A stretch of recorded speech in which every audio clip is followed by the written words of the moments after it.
Hello everyone, welcome to the bench. Today we're going to have a bit of a bench update and so that you can see what I've been up to, what I've been working on, because I haven't posted anything for quite some time, so I thought I ought to remove my finger and get on with it, so to speak. So without further ado, in comes the first one, and what we've got is the Airfix 72nd scale Messerschmitt 110. Now this kit was very kindly given to me by someone at work that knows I like building models, and he just simply said, here you go Dave, see what you can do with these. And the other one that came with this is the Spitfire Mark 9, so I'll show you that shortly. So what I've been doing, let's get this stand out of the way because it's far too high.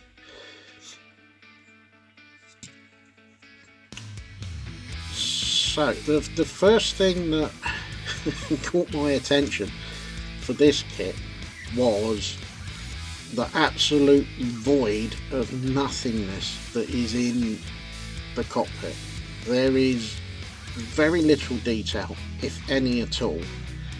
The two figures that you get in the kit sit on pegs on either side of the fuselage, and then between the two of them you just have a huge black void of absolute nothing. So diving into the Greeblies box I went and didn't find anything in there that I could use per se. However, I did find an old kit that I'd built that had somehow managed to take a long nosedive to the floor and is beyond resurrection. However, it has now become a very good donor kit for this. Let me explain. So out of that donor kit came two seats for the crew to sit on, so instead of sitting on pegs they are now sitting on proper seats. The void in the middle was covered with a thin piece of plastic card, and then because the kit that took the nosedive had quite a lot of good detail in the cockpit, I was able to release it and get the parts out of that kit and use them to make moulds with some thermo compound, and then poured some resin in and literally just cut those bits up. And what I've tried to do is give the impression that there is some communication equipment between the rear gunner and the pilot, just to fill that emptiness and give it a little bit of interest as to what's going on inside. Now, I would have taken the masking tape off the cover of the cockpit. However, yeah, yours truly, clumsy klutz struck again, as this took a bit of a nosedive. Yeah, I'm really good at this. The problem that we've got, or the problem that I've got, is this landing gear leg has taken a bit of a pasting. Originally this part here that forms the axle where the wheel sits on was completely come off, and lower down there is a fracture in the leg. That fracture I think I've pretty much fixed. It's this bit here is the issue. When I was getting everything ready for the video, I knocked it off the stand and yeah, this came off, so I've stuck it back on again. I don't think it's going to be strong enough. I have written off to Airfix to see if I can get a spare one of those. I'm going to get a couple of other spares as well, because I've had an incident with one of the propeller sets as well. I'm doing well on this. Now, whether Airfix can help me out or not is another story. Hopefully they can, but yeah, I'm kind of thinking maybe not. So yeah, it's one of those, but so far so good. We've got damage on it because I'm trying to give the impression that it has had a bit of a run-in with the Royal Air Force and they've had a pop. So we've got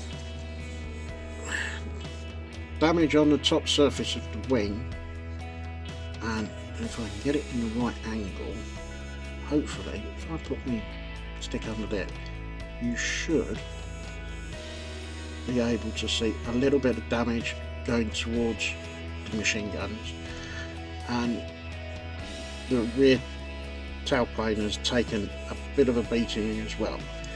So that's what we're going for.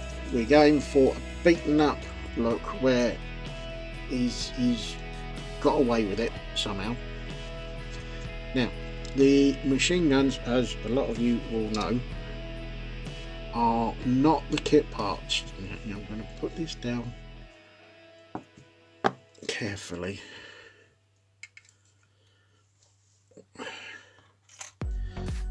This is what's left of the sprue for this kit, and as you can see, the rear facing machine gun is kind of a bit like a blunderbuss. Yeah, I'm not quite sure how Airfix managed to get it to look like that, but hey, you know, this is what it is. Incidentally, I think, well, no, I'm not sure because there's no molding date in, or no mold date pressed into the kit, but I'm kind of thinking this is an early or a mid 1970s mold, possibly because of the lack of detail back then. No one was that bothered really. You've got the front machine guns and the aerial stand. The aerial stand's fine, the machine guns are not so fine. That's why those two have been put in, and this one is going to get replaced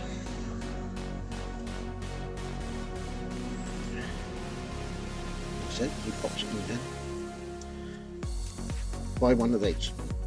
So hopefully it gives it a little bit more realism, that it's a bit more detailed. Hopefully that's the plan with this one. Right, now I'm going to put this out of the way before I manage to break any more of it, because I've been doing really well on it. Now the next one that I've been working on is another Airfix 72nd scale, and it's the Mark IX Spitfire. This one had raised panel lines as well as raised rivet detail. The photo that I'm following as my guide for this particular build, from what I can see, has very little panel line detail on it, nor does it have any raised rivets. So yeah, Dave's been at it with the sander and we're getting there. Also, I think this is again another early to mid 1970s mold, although there's nothing in there to tell me whether I'm correct or not. But the detail on the propeller and the spinner was not good. So we've got resin props and a resin spinner, along with some new air intake covers and some flaps to go with them, and we're going with a new set of wheels. I'm going to put the other part on, and we're going with some replacement exhausts, and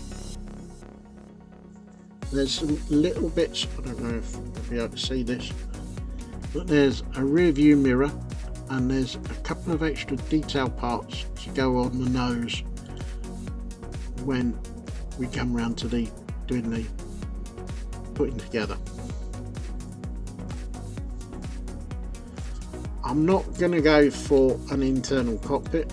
There's not a lot of space in there, and the amount that you're going to see when the canopy goes on top is going to be limited.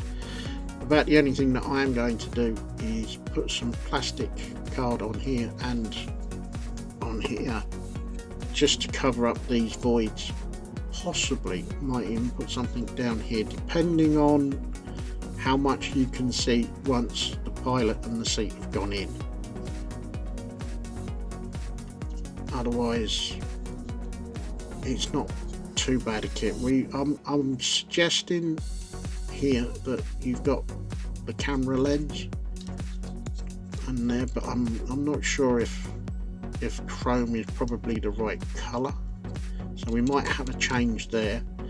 The exhausts have been taken off because they was just awful, so we're going to have the resin ones put on. We need a little bit of filling work and a bit more sanding work to be done. The pilot came out of the Greebles box, as did the seat, so it gives it a little bit more detail. The seat that you get in the kit is just plain awful. It's not particularly good. The pilot himself that you get in the kit is a bit of a chunky lad. I'm quite sure how they make that as a 72nd scale pilot, but he will go in the Greebles box. Whether it will get used again or not, I have no idea. I won't be using the tyres and the hubs because there's no detail on the hubs. There's more detail on these resin wheels, which I think will set it off quite nicely. I've had a go at doing some panel lining. Panel lining is not my forte. It's not my thing. I'm okay at it, but it's a very sort of loose okay. It's not as bad as what it was before. I've had a bit of practice. I am getting a little bit better, but it's taking time. So that is the Spitfire and where I am. It's going to be done in the PRU pink rather than the PRU blue, just to be a little bit different, and the photo that I'm following, it's pink, so therefore this will be pink. So the final kit that I've been working on, but I've kind of stopped for a little while because I'm not 100% sure I'm going in the right direction for making it look weathered, used and abused. As you can see, the front loader is pretty much built. I've still got the glass to put in for the cab, the doors, fixed the front unit to the rear unit because it's only temporarily in at the moment. But it's just, I can take off a lot of this dust effect, but I'm not entirely sure how I want it to look. So I'm taking a little break and I keep looking at it when I'm sat at the bench, trying to work out what I want to do and how I want it to look. So I thought the easiest thing to do would be to stop, have a think about what I want to do, and then come back to it, and I can build a couple of other kits to have a little bit of fun and take my mind off it, so to speak. That is pretty much it.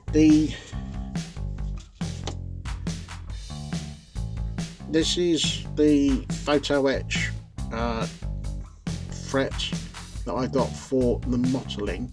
I got it from, I think I got it from Model Hobbies. Excuse me. It's a little bit fiddly to start off with because I've never used anything like this before, so it was a little bit fiddly, but once I get used to it, it works. These work quite nicely. So if you want to do mottling on the side of your aircraft, as I've done on here, get yourself one of these. It does help. It helps quite a lot in actual fact. Now, things that I bought. What have I bought? Oh yeah, I bought these. They are the AK Flexible Airbrush Stencil. One is for 20th, 24th and 35th scale, which is that one. And the number for that one is AK 9079. And this one, which is for 48th scale and 72nd, I'll have to pick it up and have a look, and can't see the number because it's moved.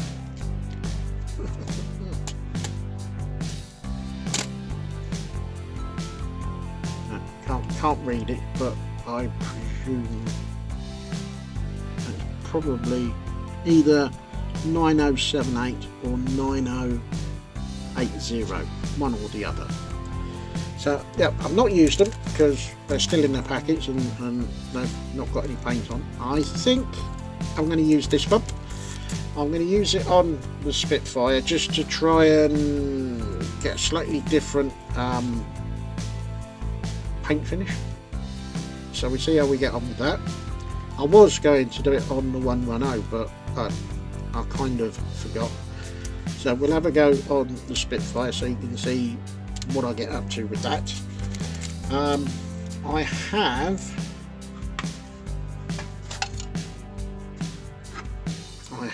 bought quite a few. Well, I bought a whole set of the UMP pigments. I've just picked one out because it was the first one I got hold of, but hopefully you can see through the plastic of the container, and this stuff is lovely and fine.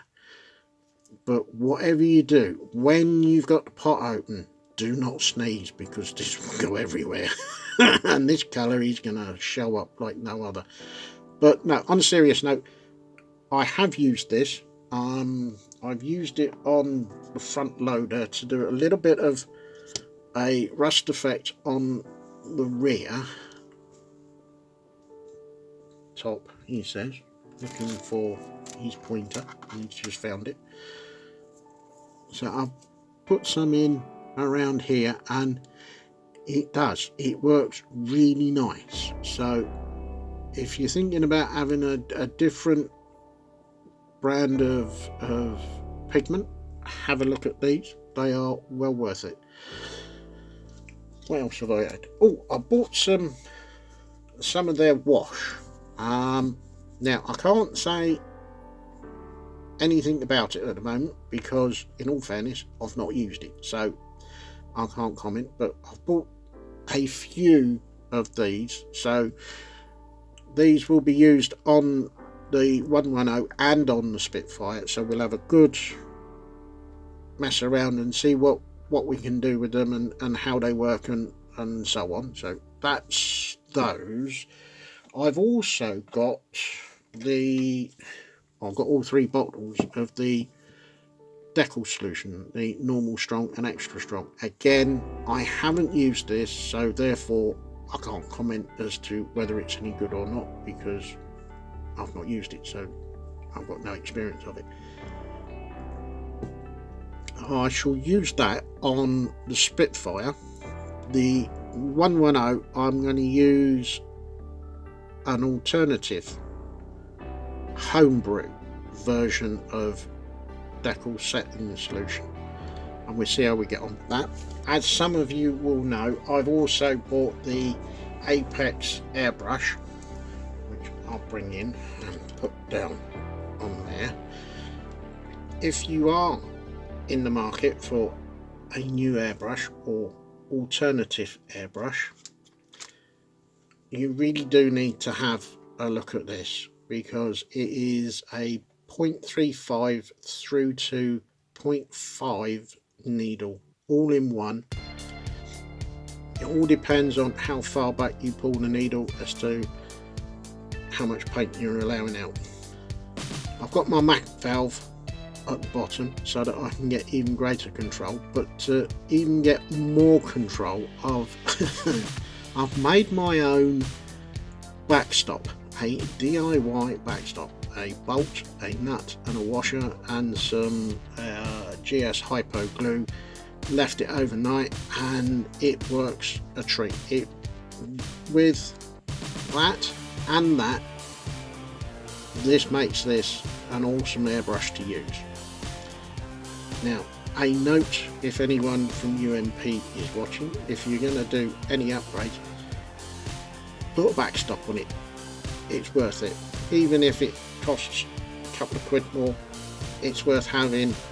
The DIY version will work, but to have one built in and working properly would be even better. But definitely have a look at one of these. I've used it, I'm still getting used to it. It's I won't say that I am perfectly comfortable with it because I'm still dialing it in for myself, but every time I use it, it gets a little bit better and a little bit easier to use every time. So it is well worth having a look at and putting it on your list of considerations, shall we say. And I do believe, I think that is about it. I think you're now as up to date as I think I can get you. So I think I'm going to bring this video to an end. As always, thank you very much for watching. As always, with the world being on fire, stay safe, stay well, and I will see you in the next one.